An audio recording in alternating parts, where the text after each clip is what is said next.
তিলৈনগৰ শিৱ মন্দিৰৰ উদ্যোগত আজিৰে পৰা 9 দিনীয়া বৰ্ণাঢ্য কাৰ্যসূচীৰে আৰম্ভ হৈছে শ্ৰী শ্ৰী দুৰ্গা পুৰাণ ভাগৱত জ্ঞানযজ্ঞ অনুষ্ঠান।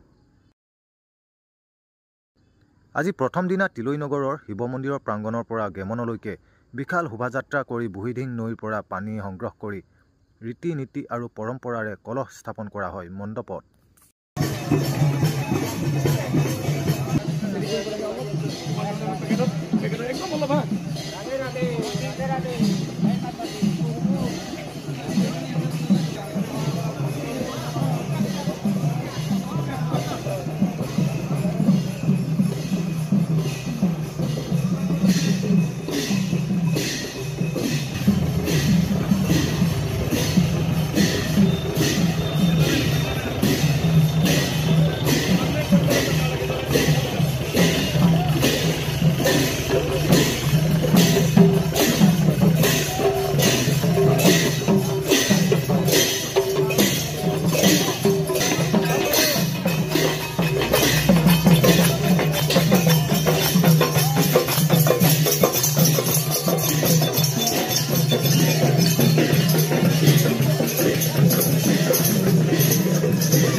प्रेम से बोलो